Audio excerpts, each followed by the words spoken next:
Mais uma vez, boa tarde. Gostaria de começar por cumprimentar todos os presentes, particularmente a professora Elvira e a professora Isabel Guimarães Sá, que aceitaram fazer a moderação e comentário a esta sessão. Obviamente, cumprimentar a professora Edilé Sousa Couto e o Igor Almeida, que estarão connosco, que estarão nesta sessão a trazer-nos um pouco da experiência das Irmandades e da assistência na Bahia do período colonial à República, não é? Um tema que abrange grandes áreas da história baiana, da história colonial portuguesa e da história portuguesa em geral, com muitos pontos de encontro deste universo da lusofonia. E cumprimentar também a organização da ZOIC por manter em funcionamento um espaço de debate e apresentação de trabalhos e, portanto, socialização do conhecimento, que num centro com várias centenas de investigadores é talvez uma das formas mais facilitadas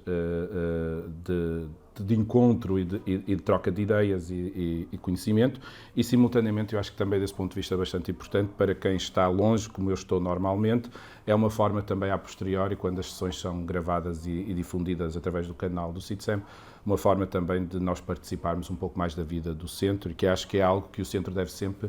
pensar e ponderar, que é como dialogar com os investigadores que não são do Porto ou que nem sequer estão em Portugal. O tema que eu vos trago hoje, dentro desta lógica de uma história das instituições assistenciais, é uma breve apresentação ao Hospital da Misericórdia da Bahia, no Brasil Colónia, a partir precisamente de um artigo que a professora Isabel dos Guimarães Sá me convidou para escrever, não é? Que foi para mim um prazer, uma alegria, mas também uma responsabilidade. Porquê? Porque a professora Isabel é também conhecida por ter escrito sobre a Misericórdia da Bahia numa só obra importante que falaremos a seguir, e, portanto, a responsabilidade desse ponto de vista é dobrada, não é? É um tema com que eu me tenho debruçado num grupo de pesquisa, um grupo de pesquisa Religiões e Assistência no Mundo Lusófono, um grupo de pesquisa assente na Universidade da Bahia e algumas outras do Estado da Bahia, não é? E que é coordenado pela professora Edilé Sousa Couto, um grupo ainda em nascimento e crescimento, mas que se espera que organize um pouco estas temáticas em Salvador e na região do Recôncavo. E, portanto, nós temos, a nossa proposta é precisamente uma leitura ampla, tanto à dimensão religiosa quanto à dimensão da assistência social, e a partir da assistência social as questões inerentes de sociedade, cultura, política, etc. Em relação ao Hospital de São Cristóvão, o título que eu dei ao artigo e o título que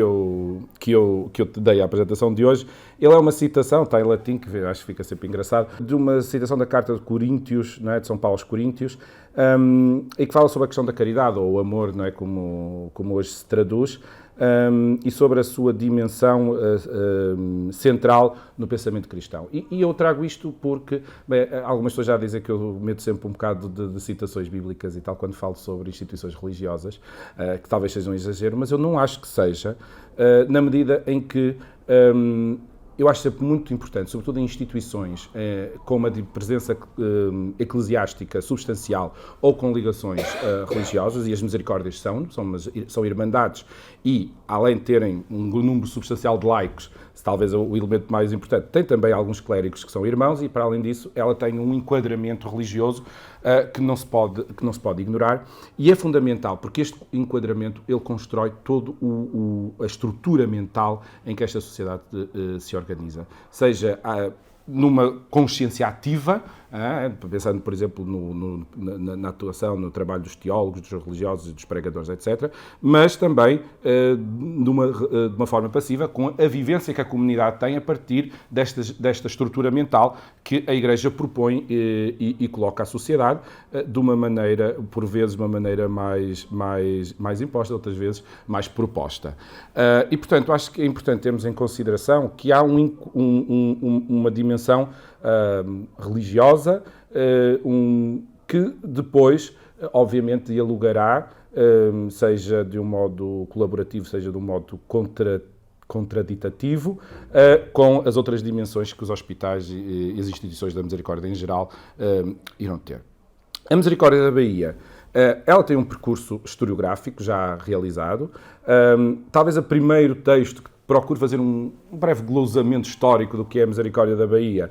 é um texto que não é um texto histórico, é um tombamento dos bens imóveis da Santa Casa da Misericórdia da Bahia, realizado em 1862 pelo contador, não é? Pelo contabilista da Santa Casa, António Joaquim Damásio, e que é muito interessante porque nota-se que ele tem um interesse pessoal sobre estas questões da história, do passado, e então na primeira parte da obra, que dedica-se aos edifícios da capela, administração, recolhimento, hospital, cemitério e asilo, ou seja, às estruturas físicas da atuação da Santa Casa, ele procura já fazer um breve historiar da instituição, obviamente com todas as lacunas e problemas de ser uma obra não historiográfica. Mas é assim, há um primeiro texto e nós vamos ver que alguns autores posteriores vão utilizá-lo e, portanto, vão reconhecer esse contributo. Depois disso, já no século XX, temos um segundo trabalho de Carlos Otto, o arquiteto Carlos Otto, a Santa Casa de Misericórdia da cidade de Salvador, que tem uma dimensão, obviamente, histórica, mas é um trabalho essencialmente da área da história da arte e da arquitetura. De tal maneira que ele é publicado pela Diretoria do Património Histórico e Artístico Nacional do Ministério da Educação do Brasil, mas que realmente é, ainda hoje, uma obra que é bastante citada e volta e meia encontramos à venda exemplares e até ideias de reedição. Agora, aquela obra que vai ser considerada seminal para os estudos da Santa Casa de Salvador e, obviamente, do seu hospital, é o trabalho do Anthony Russell Wood, Fidalgos e Filantropos, a Santa Casa da Misericórdia da Bahia, 1550-1755, corresponde à sua tese de doutoramento, e que foi publicado em 1968. É uma obra bastante conhecida, talvez a obra que o tornou mais conhecido como um brasilianista, não é? E um historiador do Império Colonial Português, e que, efetivamente, rompe caminhos, não é? Que, em parte, ainda precisam bastante ser trilhados, mas que chama a atenção da importância substancial da Santa Casa da Misericórdia da Bahia, nomeadamente como uma instituição que não é apenas uma Santa Casa, em comparação com as outras, obviamente que o é, portanto, enquadra-se num contexto global do que é que são as Santa Casas, mas pela sua importância enquanto a Santa Casa do Brasil durante muito tempo, no sentido de ser aquela que estava naquilo que é que foi durante muito tempo a capital do Brasil. Não é? Salvador foi, por mais de 2 séculos, a capital da colónia do Brasil e mantém ainda hoje o título de capital mais longa. Não é? O Rio de Janeiro quase que igualou, mas depois agora temos que esperar quase 2 séculos para que a Brasília possa passar à frente de Salvador enquanto histórica capital da colónia. E, portanto, desse ponto de vista, a Santa Casa da Misericórdia da Bahia, num espaço onde vai haver outras Santa Casas, no Recôncavo, inclusive, em Cachoeira, por exemplo, ela vai ter sempre essa dimensão de ser a Santa Casa da capital da colónia. Vai se relacionar com as Santas Casas do próprio Brasil e, obviamente, com as Santas Casas de Portugal, nomeadamente com a de Lisboa, com quem mantém contactos regulares, tanto quanto parece. Por fim, chegamos ao trabalho da professora Isabel dos Guimarães Sá, não é? Quando o rico se faz pobre, misericórdias, caridade e poder no Império Português, em que coloca, e isso já se afasta um pouco do Russell Wood, que faz um estudo monográfico muito centrado na Santa Casa da Bahia, a professora Isabel fala num contexto comparativo, que é absolutamente fundamental e que será talvez um dos pontos importantes dos estudos das misericórdias no presente e no futuro, que é comparar instituições depois de ter estudado monograficamente. Desse ponto de vista, coloca a Santa Casa da Bahia em análise com as Santas Casas dos Açores e a de Goa, depois de ter feito uma abordagem em 3 capítulos às instituições das Santas Casas, ao conceito de Santa Casa, ao conceito do seu trabalho, etc., no conjunto. E, portanto, desse ponto de vista, traça novamente caminhos, fala sobre o Hospital da Santa Casa, traz uma nova abordagem que Russell não tinha feito, nomeadamente uma tentativa de aproximação a uma história da saúde e a uma história social com uma análise numérica à questão das populações atendidas pelo hospital para os finais do século XVIII, que é quando começa a haver documentação para tal, e que permite, e isso é muito interessante, estabelecer uma visão do que é o doente tipo do Hospital da Misericórdia de Salvador, que é essencialmente homem solteiro e branco. na segunda metade do século XVIII, o que é bastante interessante porque muitas vezes a Santa Casa é vista e apresentada como uma instituição que acudia a todos, nomeadamente aos mais desfavorecidos da colónia, que normalmente não seriam homens brancos, não é? Mais recentemente têm aparecido alguns outros trabalhos sobre a Santa Casa, normalmente tocando temas bastante específicos. Um bastante substancial é a tese da Maria Renilda Neri Barreto, que foca sobre a questão mais especificamente médica e que faz uma comparação entre o exercício da medicina em Portugal, portanto em Lisboa e em Salvador, na primeira metade do século XIX, mas que lá está muito focada nessa questão da dimensão propriamente do fazer medicina e, portanto, já para um período final do período colonial, que é aquele que aqui nos mais interessa. Bem, focando um pouco sobre a história da Misericórdia de Salvador e do seu hospital, Misericórdia de Salvador não, Misericórdia da Bahia e do seu hospital, temos que pensar logo imediatamente sobre a sua relação com a própria instituição da cidade, não é? A cidade, ela tem alguns antecedentes no Arraial do Pereira, na zona que hoje é Barra, para não sei quem conhece Salvador, sabe a zona da Barra, ali instalou-se uma primeira comunidade, com o donatário Francisco Pereira Coutinho, se não me engano, e que depois, mais tarde, em 1549, Tomé de Sousa, munido das cartas de Dom João III e com um regimento bastante específico para a fundação da cidade, vai desenvolver a cidade no local que nós a conhecemos hoje na zona histórica, não é? Situada entre a cidade baixa e a cidade alta, da região do Pelourinho. Pelourinho, Colégio, Catedral de Santa Casa. Neste momento, vai-se muito rapidamente começar a ter as primeiras referências tanto à existência de um hospital, como é óbvio, para dar assistência à população da cidade, como também de uma misericórdia. Russell Wood situa o período de fundação da Santa Casa entre 1549 e 1552. Portanto, abril 1549, fundação da cidade, 1552, a primeira referência à Santa Casa. Há alguma discussão sobre a questão do hospital estar ou não integrada desde o início na Santa Casa. O que se sabe é que, pelo menos a partir da década de 1570, já a Santa Casa gera o único hospital da cidade e que vai ser durante muito tempo o único hospital de toda a região da Bahia Recôncavo, não é? Até por exercício do monopólio por parte da instituição. Em relação à Santa Casa, nós temos um problema que é não temos documentação praticamente para os primeiros 70 anos de vida, porque em 1624 dá-se a invasão holandesa de Salvador e a documentação da Santa Casa terá sido destruída. Não é? Funcionando um pouco como o terremoto para a documentação de Lisboa, que serve de argumento para toda a documentação que não se encontra, não é? Mas que neste caso específico parece ter sido verídico, e é neste período histórico que nós podemos observar que já temos uma estrutura básica da Santa Casa e do seu hospital no local onde ela hoje se encontra. Portanto, aqui nós temos a carta de João Teixeira Albernaz o Velho da planta da restituição da Bahia. Portanto, foi um mapa feito na altura em que as tropas portuguesas recuperaram o controle da cidade de Salvador aos holandeses. E podemos aqui observar, não sei, como eu dizia, não sei quem é que conhece Salvador, mas basicamente o que nós temos aqui é esta é a praça onde fica a casa da Câmara, não é? Ainda hoje.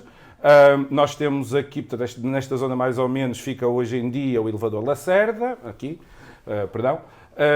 Aqui é o Terreiro de Jesus, onde está a atual Catedral, o antigo Colégio dos Jesuítas, e basicamente aqui é a Santa Casa. O número 17 é a Santa Casa, não é? Na altura uma estrutura em 2 corpos, hoje este corpo central está unido pela Igreja, e que ficava num ponto absolutamente central na cidade. Porque vocês observam, este edifício é a Catedral, a antiga Catedral de Salvador, demolida em 1930. Aqui a Igreja de São Pedro dos Clérigos, portanto o centro do clero secular de Salvador. E aqui ficava então a Casa da Câmara e o Palácio do Governador. Portanto, basicamente, este é um eixo que vai da Catedral ao Palácio do Governador, que é basicamente o eixo do poder principal, poder civil e eclesiástico, e a Santa Casa da Misericórdia está perfeitamente centrada dentro desse eixo. Aqui vocês têm algumas imagens atuais da estrutura. Podem observar um ponto interessante. Muito daquele edifício edificado que está ali desapareceu, porque, entretanto, no século XX, com os movimentos sanitaristas e de embelezamento da cidade, foram-se demolindo edifícios históricos em quantidade. Portanto, vocês podem observar aqui este primeiro edifício que fazia vista para a antiga catedral e para o Palácio Episcopal, que ainda lá está, que seria o ponto central da administração da Santa Casa, onde ficava a Casa do Despacho, um belíssimo teto, e portanto, as áreas de gestão da Santa Casa, e depois, do outro lado, ficaria então a parte hospitalar e também depois um recolhimento, entretanto, desaparecido. Aqui mais uma visão dessa fachada, da fachada principal, só para terem uma ideia. E aqui vocês podem observar a estrutura da Santa Casa, ainda com a existência da Catedral de Salvador antes da demolição. Aqui uma vista traseira dos edifícios, ainda ali em cima com a existência da Catedral. Aqui podem ver melhor, portanto, ali em cima, onde está esta torrezinha isolada. Portanto, aqui é a Santa Casa, não é? Com os 3 corpos, e a Catedral demolida. E, por fim, uma visão da Santa Casa a partir da demolição da própria Catedral. E esta é a visão atual. Portanto, em relação ao hospital, o hospital entra na vida da Santa Casa desde muito cedo e é talvez a maior e a mais substancial valência que a Santa Casa vai ter, apesar de ter um conjunto de outros legados e outras instituições, mas ela é talvez o mais importante das suas valências. E nesse sentido, nós vamos começar a ver aparecer os registros sobre a sua estrutura, já no atual local, e sobre a invocação de São Cristóvão, depois de ter chamado de Hospital da Nossa Senhora das Candeias, e mais tarde também muitas vezes mencionado como Hospital da Caridade, ou simplesmente Hospital, porque vai ser durante muito tempo o único na cidade. O hospital vai representar um problema de gestão à Santa Casa, porque constantemente há problemas com os pagamentos. Ou seja, os legados não são suficientes, o que a coroa paga, nomeadamente pelo tratamento aos doentes da coroa, nomeadamente soldados e homens de mar, chegam tarde e mal, eles queixam-se, Isabel chama a atenção disso com documentação do Conselho Ultramarino para finais do século XVII, mas quando nós lemos a documentação da própria Santa Casa para o século XVIII, nomeadamente os assentos da mesa, isso torna-se muito, muito mais claro. E, no entanto, esse problema que leva a que algumas vezes os vice-reis tentem intervir no hospital no sentido de garantir uma melhor reorganização e um melhor sistema assistencial, ainda assim não impede a Santa Casa de exercer muito, de uma maneira muito destacada, a ideia do seu monopólio hospitalar. Não é? Por exemplo, no tempo do governo do futuro Conde de Sabugosa, Vasco César de Menezes, nós temos uma petição feita por um frade franciscano do convento de Paraguaçu,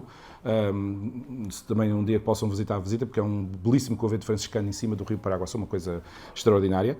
e que foi um convento muito dinâmico, onde teve, por exemplo,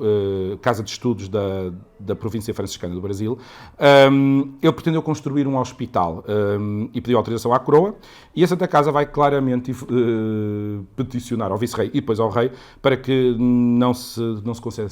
conceda essa autorização nem dotação, porque argumenta que isso afastaria os desvios de doações da Santa Casa e do seu hospital e que tornaria impraticável ainda mais a gestão. Dentro desta lógica do serviço prestado pela Santa Casa e da intervenção dos vice-reis, é muito notório, por exemplo, a proposta de reforma do hospital que vai acontecer na década de 1750, por intervenção do vice-rei Marcos Noronha e Brinco, do Conde dos Arcos,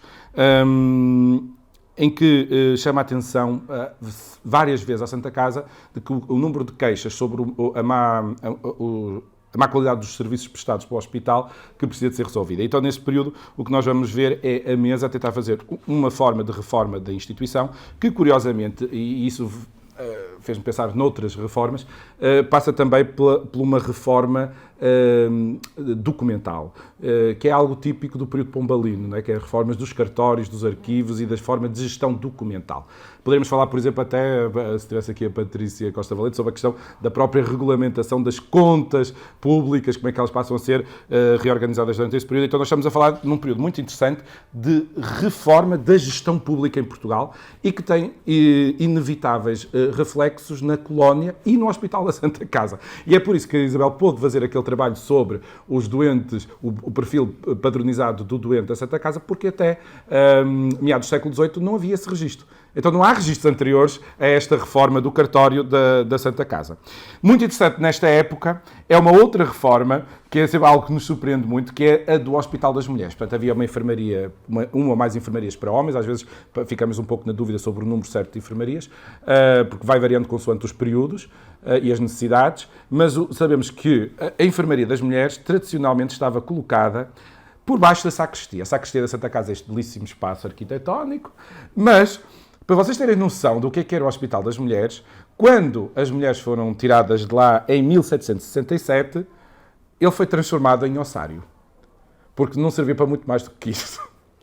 Portanto, acesso, se vocês repararem, tem aqui um acesso, é por este acesso que se deixa, e já era assim no tempo do Hospital das Mulheres. Ele tem um problema, porque ele fica a um nível inferior em relação à rua, portanto, só apanha ar que vem da Bahia, e uma das coisas que os médicos chamam a atenção, e aí é um outro ponto importante desta reforma hospitalar, que é o momento em que argumentos sanitaristas começam a aparecer na gestão do Hospital da Santa Casa. Uma das coisas que se diz é que as mulheres não recebiam ares, e os ares que recebiam, que vinham da Bahia, eram ares pouco saudáveis. E, portanto, que elas não poderiam continuar aqui. O que é interessante é que a solução vai ser passar esse hospital, essa enfermaria, não para o contexto do resto do hospital, mas para uma casa do recolhimento das órfãs. E aí é uma coisa que é muito interessante nós pensarmos, que é esta questão da gestão da honra, não é? Ou seja, mais importante do que condições médicas de qualidade, a grande preocupação é o controle feminino, ou seja, o controle das mulheres, garantindo que elas fiquem num espaço isolado e não acessível, objetivando, obviamente, o recato e o controle social das mulheres. De tal maneira que um dos pontos fundamentais da mudança, diz o termo da mesa, é assim, ficam clausuradas de noite. Isso é que é a grande questão subjacente. Outro ponto importante na gestão hospitalar é a questão, obviamente, do acesso a medicamentos, que no caso da Santa Casa de Salvador foi algo muito instável. Basicamente, a procura de soluções para esse fornecimento vai variando ao longo da segunda metade do século XVII e ao longo do século XVIII, começando por um fornecimento externo vulgar, ou seja, contra receita, como nós fazemos hoje em dia, não é? Como vamos com receitas, portanto, contra receita. A partir daí procura-se constituir a botica da Santa Casa, que o Museu da Santa Casa procura reconstituir deste modo, no museu. Depois passa-se a e aí é muito interessante, porque esse fornecimento tem um problema, que é a falta das drogas, não é? E, portanto, passa-se a fazer um sistema de abastecimento anual nas boticas de Lisboa, até chegar, por fim, a um sistema de concessão da botica da Santa Casa contra fornecimento dos medicamentos. Portanto, uma espécie de avença. Que é muito interessante se nós pensarmos, por exemplo, nos próprios sistemas das misericórdias portuguesas, e de como várias misericórdias em Portugal tinham farmácias que eles arrendavam e que depois, por avença, forneciam aos próprios hospitais da Santa Casa. Estou-me a lembrar, por exemplo, da Santa Casa de Penafiel, que tinha basicamente esse sistema, e ainda hoje tem uma farmácia, não é? Uma outra coisa que eu achei importante falar e que acho que é substancial é pensarmos também o hospital como um espaço religioso. É? Já falámos como, por exemplo, a questão da honra das mulheres, não é? A questão da virtude, ela se colocava, portanto, uma questão social e religiosa em simultâneo, mas aqui pensar o espaço hospitalar como um espaço de acompanhamento religioso, sobretudo quando é também um espaço, talvez, se calhar, tanto de cura quanto de morte. E que, portanto, o momento da morte, ele tem, desse ponto de vista,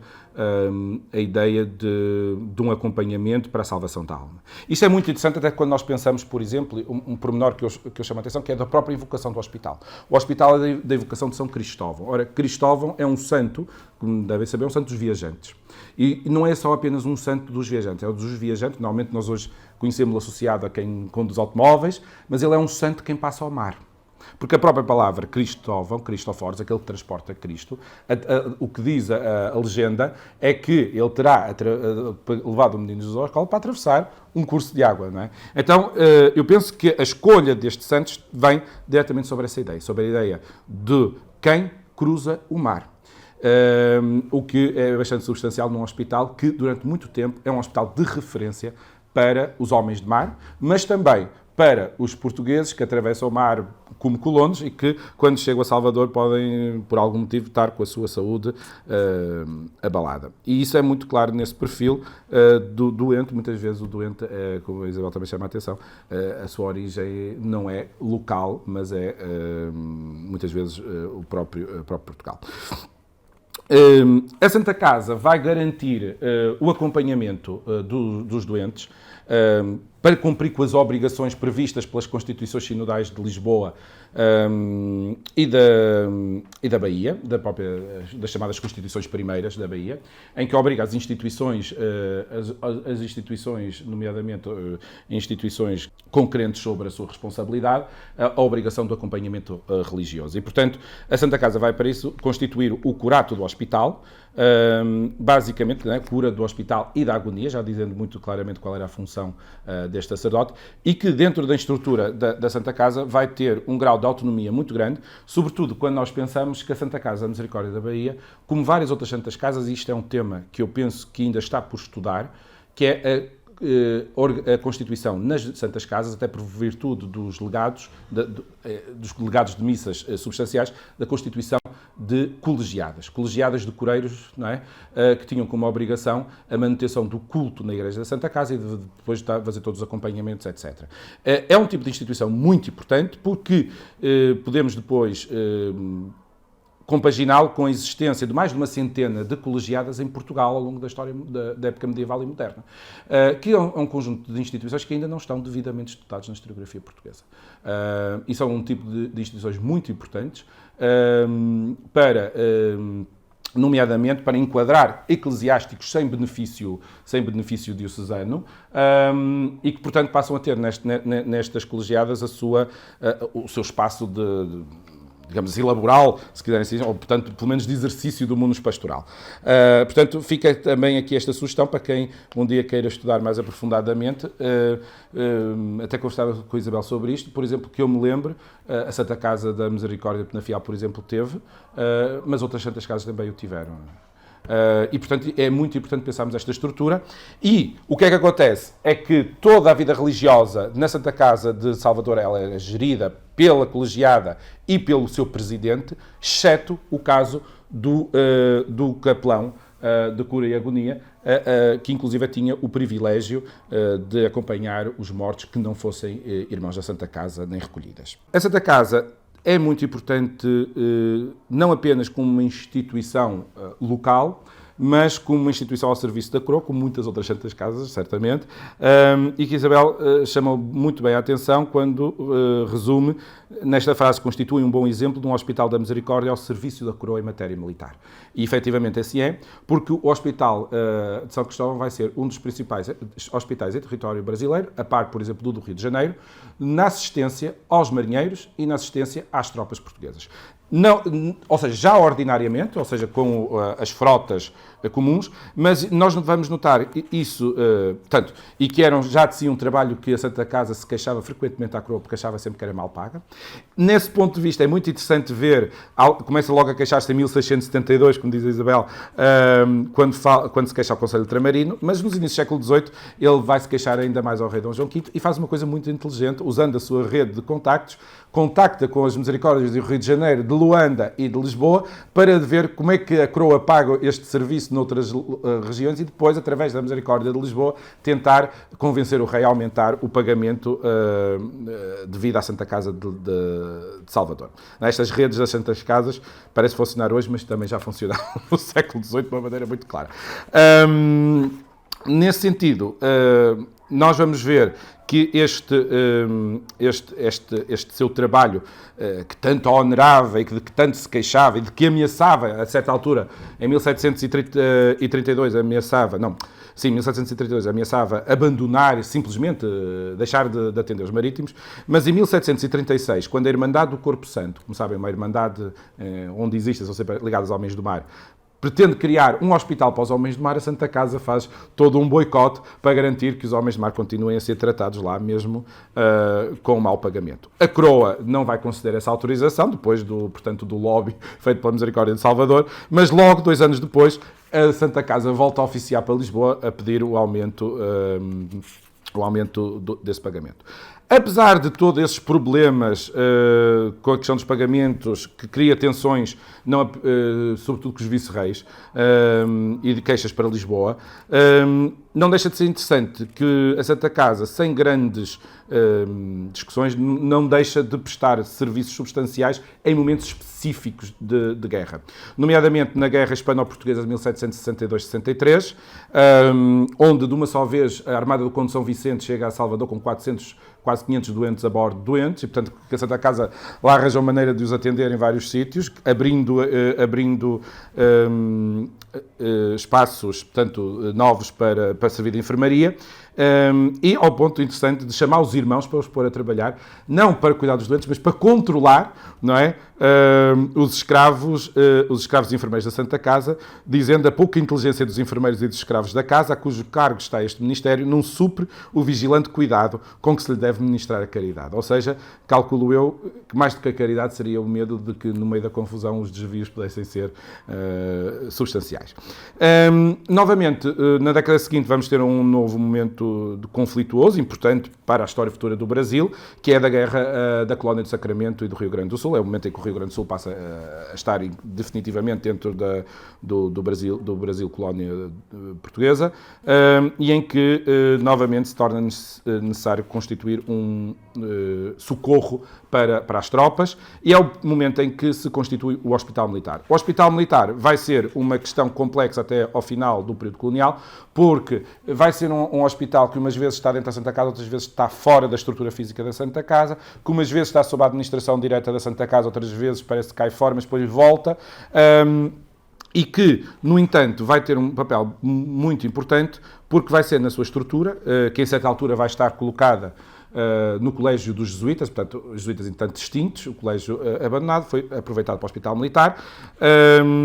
É lá que já no final do período colonial se vai constituir algo que também destaca na história do Brasil Colónia a Misericórdia de Salvador e o seu hospital, que é o transformar-se em espaço de ensino médico. Como sabem, o Brasil, ao contrário do que aconteceu na América Hispânica, ela não vai ter instituições universitárias praticamente até ao final do período colonial.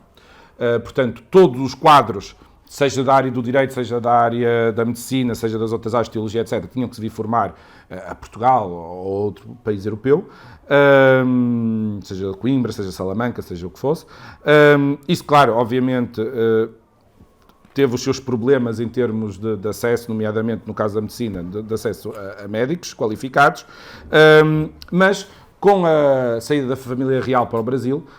um dos primeiros atos que nós vemos acontecer, inclusive este tem lugar em Salvador, é a criação de uma escola médica na Bahia. De tal maneira que isto tem que ver com a circulação da família real, que a escola médica da Bahia é do mesmo ano que a do Rio de Janeiro, mas a primeira é da Bahia, simplesmente porque Dom João VI chegou primeiro à Bahia do que chegou ao Rio de Janeiro, que era o seu destino final. E, portanto, aí nós temos a proposta do ministro Dom Fernando de Portugal e Castro, em que um ofício do ministro ao governador a dizer que o rei tinha decidido instituir estas escolas com a proposta do cirurgião mor do reino, o Dr. José Correia Picasso. O Dr. José Correia Picasso, para quem estuda um pouco a história da medicina, tem um papel bastante importante na transição do século XVIII para o XIX em Portugal, nomeadamente na questão do ensino médico. E a partir daí o que nós vamos ver é que a Santa Casa se torna o espaço de formação, o seu hospital, o espaço de formação médica dos primeiros médicos brasileiros, a par com os do Rio de Janeiro. Quando nós chegamos ao final do período do Brasil Colónia, portanto aos inícios da década de 1820, o que nós temos é uma instituição já secular, com algumas dificuldades ocasionais de financiamento, que em alguns casos se pioraram com a escola médico-cirúrgica, porque o nível de exigências para ser escola médica eram maiores, mas que pensava para o futuro já a constituição de um novo hospital de raiz e incorporando isso depois vamos ver ao longo do século XIX, e a tese da Maria Renilde já fala sobre essa questão, todas estas novas ideias sanitaristas, não é, da transição do XVIII para o XIX e depois ao longo do século XIX, com a sua explosão, nomeadamente com a ideia de retirar um hospital que tinha estado, desde a sua origem, no centro, no coração da cidade de Salvador, e dizendo que isto realmente que tinha sido a opção considerada certa durante aqueles séculos, que obviamente neste tempo já não é acertada, na medida que, pelos novos conhecimentos, se considerava que a cidade, o espaço urbano não era um espaço saudável e que, portanto, se deveria procurar algo que respondesse às novas ideias de higiene, e aí vai-se sugerir a zona do Tororó. Quem conhece Salvador, é uma zona por trás dos montes, teoricamente será mais fresco, hoje em dia não dá muito bem para perceber, mas tinha também uns lagos, bom abastecimento de água. Curiosamente, o local proposto nunca vai chegar a ser um hospital, vai se transformar depois num novo recolhimento para as meninas e, efetivamente, quem o conhece, penso que Isabel conhecerá, que é o Arquivo da Santa Casa, exatamente conhece, nós fomos lá, é uma zona alta e bastante mais, com maior circulação de ar, portanto, desse ponto de vista, responde melhor que o antigo hospital. Só mesmo para terminar, já muito atrasado, na altura em que se pede ao rei Dom João VI o apoio para a fundação do novo hospital, a Santa Casa apresenta desta maneira uma descrição do hospital, obviamente uma descrição que é carregada nos seus termos, obviamente para obter do rei aquilo que se pretende, mas que basicamente descreve o Hospital de Salvador, o Hospital da Misericórdia da Bahia, nestes termos. O Hospital da Caridade desta cidade, onde tantos desgraçados procuram amparo, foi situado, talvez há mais de 200 anos, na crista da montanha fronteira à Bahia, que serve de ancorador da mesma cidade. Todas as enfermarias, despensa, cozinha e mais arranjos do dito hospital são como subterrâneos, expostos uma parte do ano a grandes ardores do sol e a outra parte a ventanias e umidades, de sorte que se pode concluir que os indivíduos que procuram remédio às suas moléstias no hospital encontram o aumento delas, acrescendo que o seu espaço é tão diminuto que malmente poderia acomodar metade dos enfermos que ora tem e, finalmente, só acomodado a população do remoto tempo da sua fundação.